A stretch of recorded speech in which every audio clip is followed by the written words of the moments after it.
Tunog at tinig. Tula at titig. Pulso at pintig. Daloy at himig. Dangal at pag-ibig. Tunog at tinig ng Pilipinong tugtugin. San?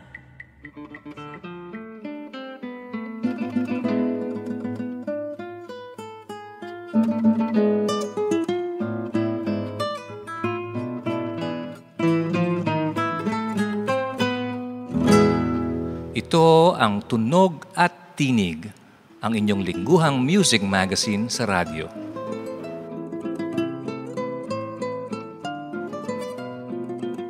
Tampok sa programang ito ang mga kwento ng musiko at musikang Pilipino.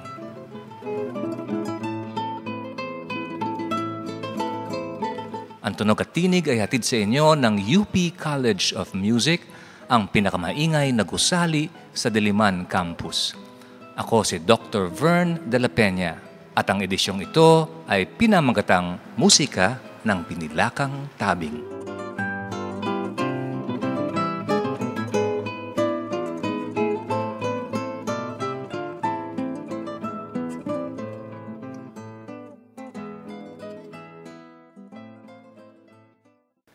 Magandang hapon sa inyong lahat. Buhat ng humabad ang Pinilakang Tabing sa harapan ng mga Pilipinong manonood noong 1897, naging magkatuwang na ang pelikula at musikang Pilipino.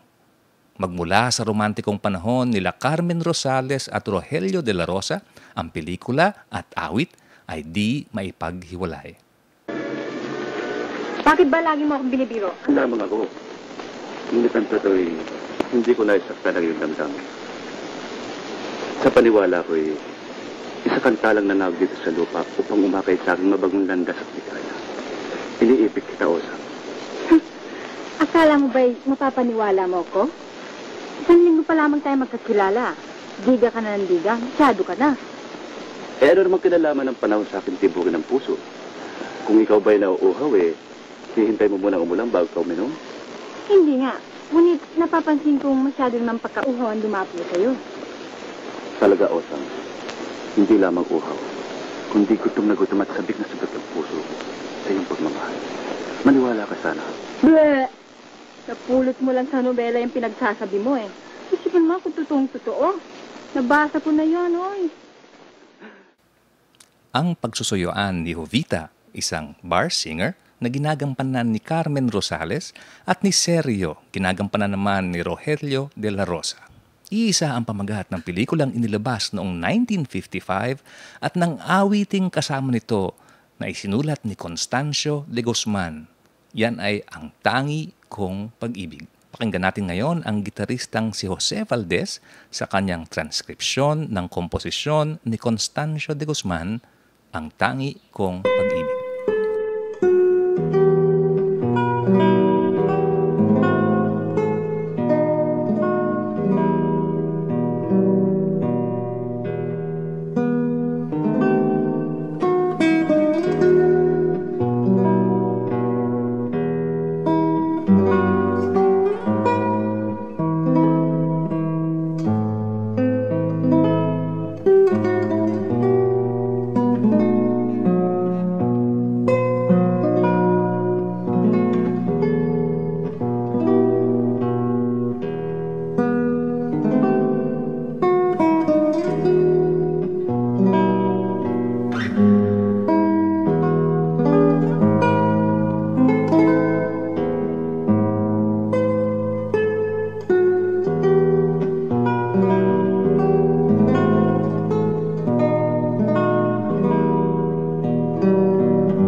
Ang Tangi Kong Pag-ibig ni Constancio de Guzman.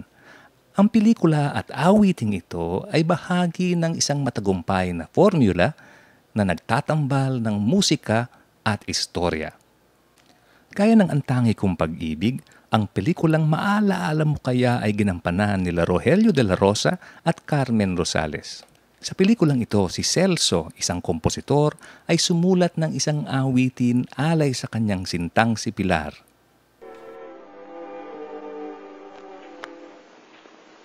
Celso? Ba, tapos ka ng paglalaba? Oo, kaya nga nagmamadali ako upang masilungan kita eh. Salamat. Tignan mo. Tapos na lang meron ng awit natin. Yan nga ba? Yun mo nga. La ra ra ra ra la ra ra ra. Pilar, ang ganda niyo na ito, ha? Huwag mong wikain, ikay hamak. Huwag mong wikaing, ika'y hama. Bakit na isang mahirap? Kahit na isang mahirap. Pagkatantang itong pag-ibig. Pagkat ang tangi kong pag-ibig, Ganyan ang hinahanap. ganyan ang hinahanap.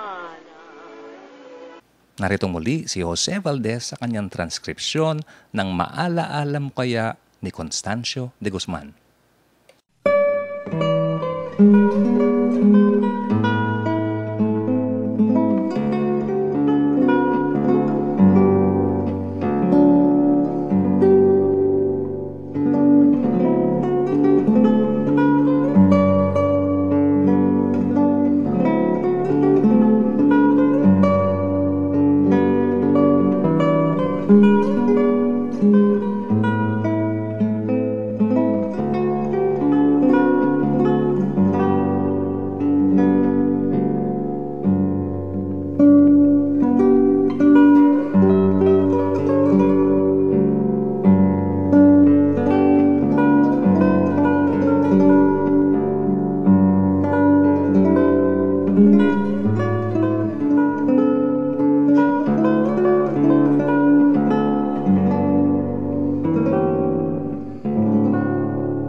Kung ang dekada 50 ay panahon ng romantikong pag-ibig, realismo naman ang naging tema ng mga pelikula sa pagtatapos ng milenyo.